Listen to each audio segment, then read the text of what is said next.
Hi.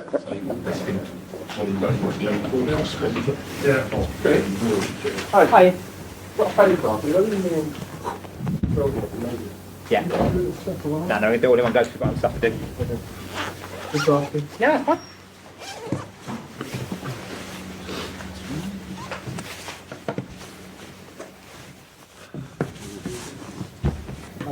I'm good, thank you. I'm good. Gary?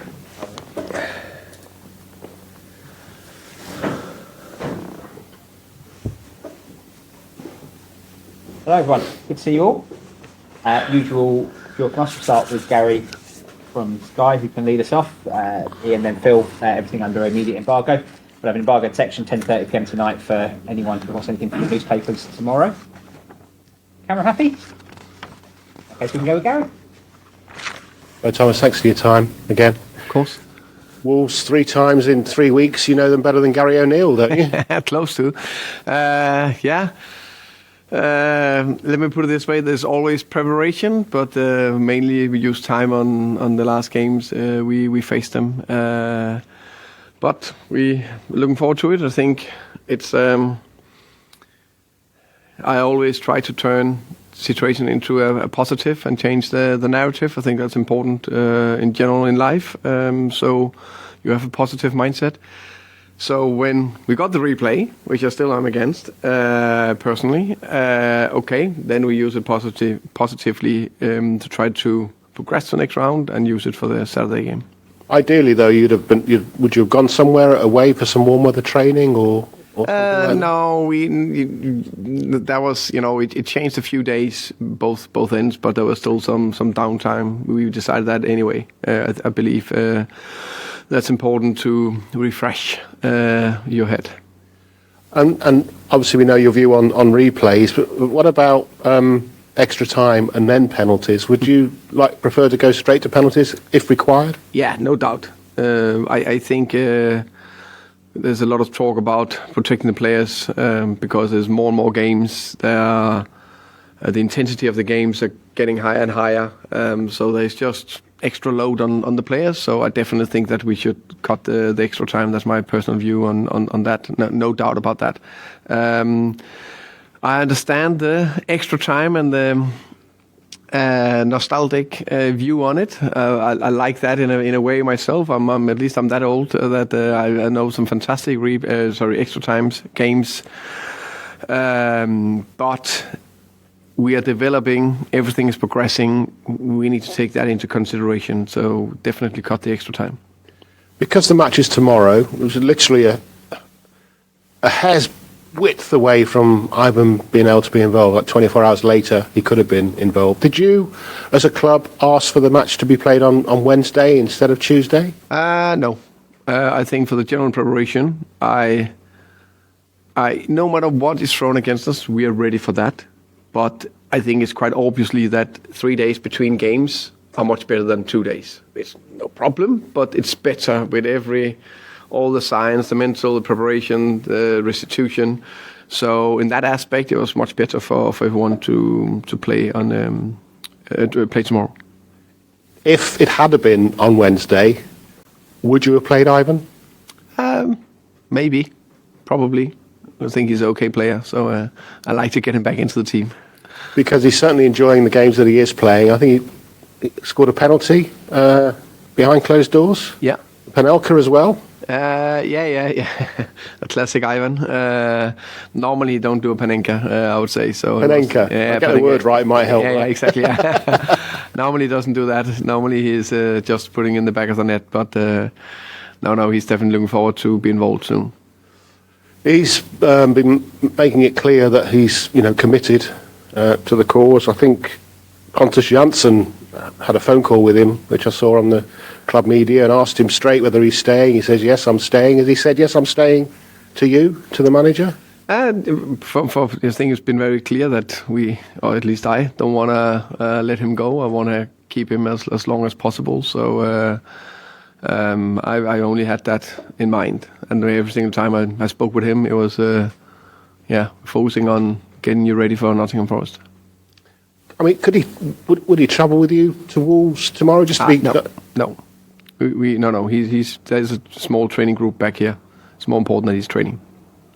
Thank you. You're welcome. Ian. Hi, how are you? Good, thank you.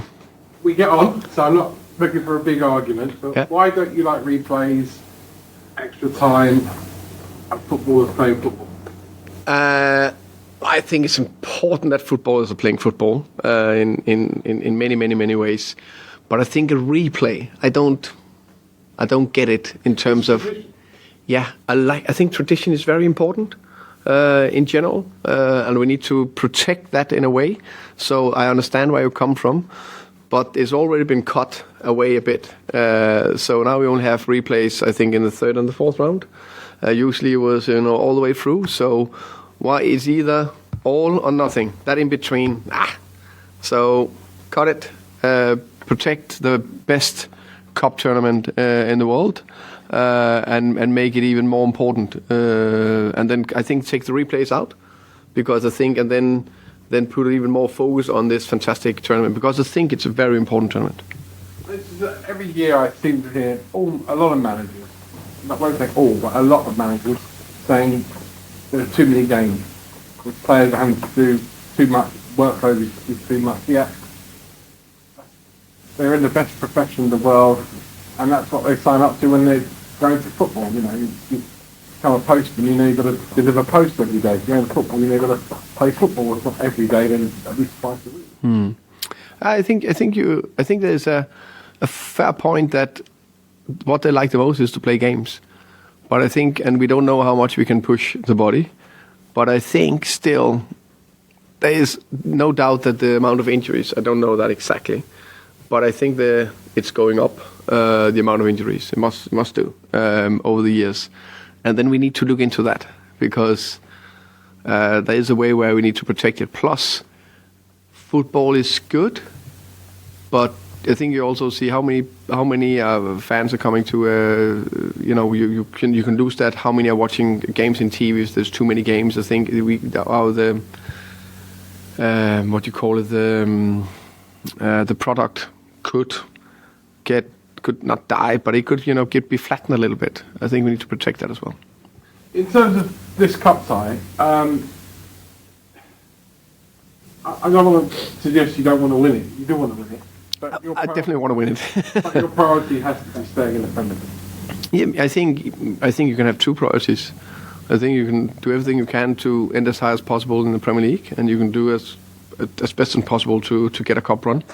As the first game, not last round, the first game, I put the strongest possible team out there, and I will put a strong team out tomorrow as well. So that's how I prioritize it. Ivan Toney is back at the end of the week. Is it like having a new signing? It will be like a new signing, no doubt about that. It's like signing a top Premier League striker that is coming into a team like everyone should be excited about. So we are looking forward to that. There are a lot of other teams that need a new signing, a new striker. 2 weeks to go in the window, you just turn your phone off, or are you absolutely confident that whatever is offered? I think in football you never know.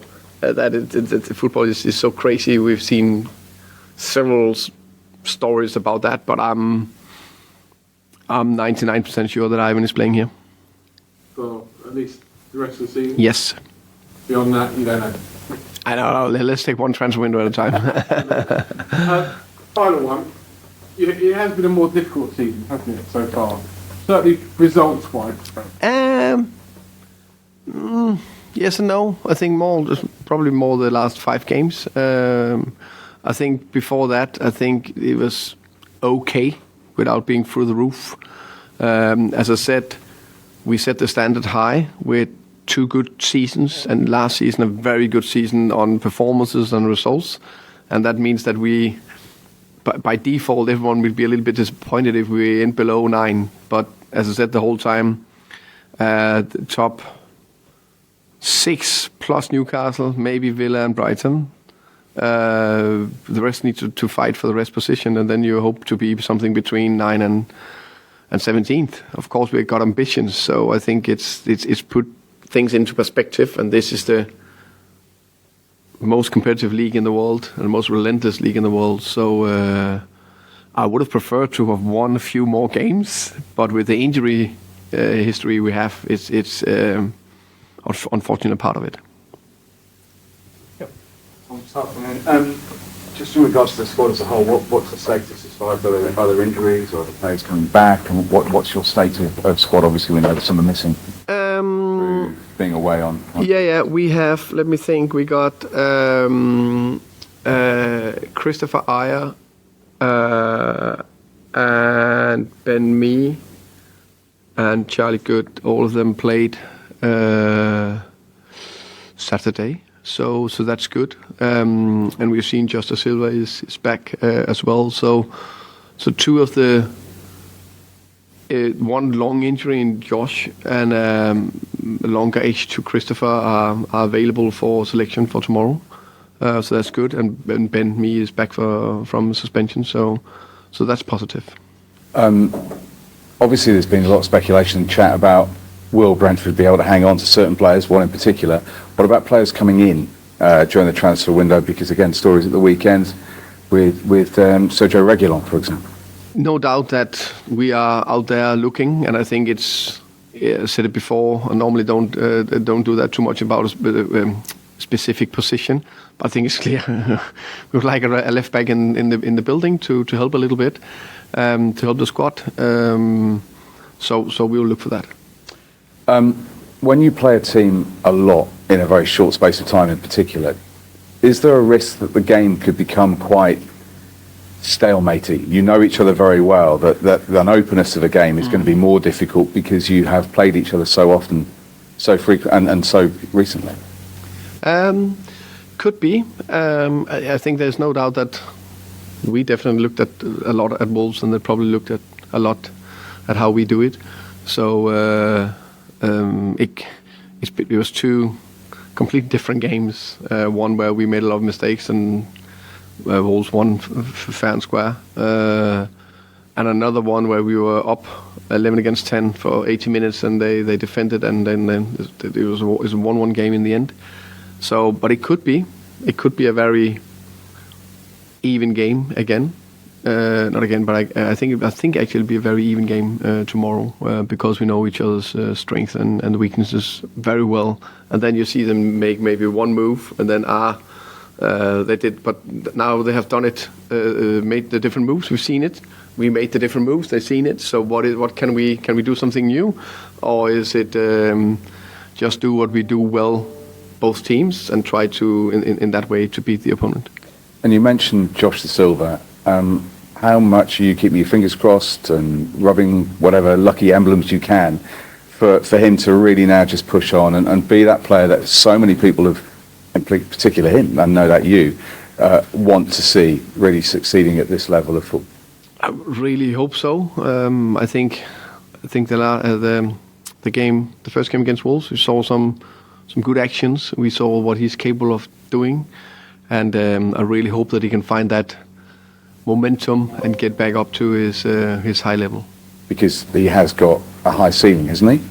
Very high ceiling. You know, the way he finish, the way he can go past players, the way the passes he sees is at a very high level. So just need that consistency in that.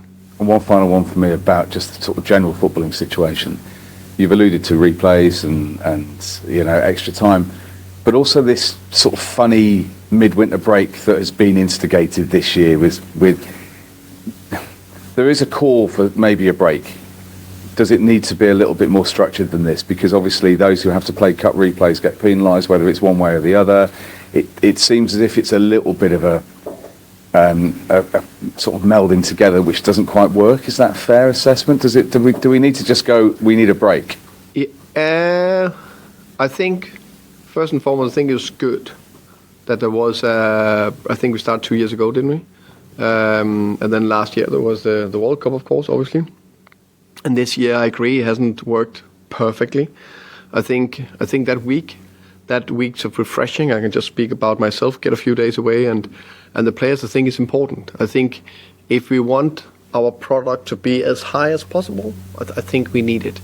And I think talking about replays, you can just see that just kills it a little bit. You can't plan, can't really plan. So I think it's important, and it must be possible. There must be someone who can take those decisions, and that are much clever than me, and have the right algorithm about the league table and the cup runs, and it must be possible. I think there's some Excel sheets that you can use that way. I know a few clever guys that definitely can do that. So.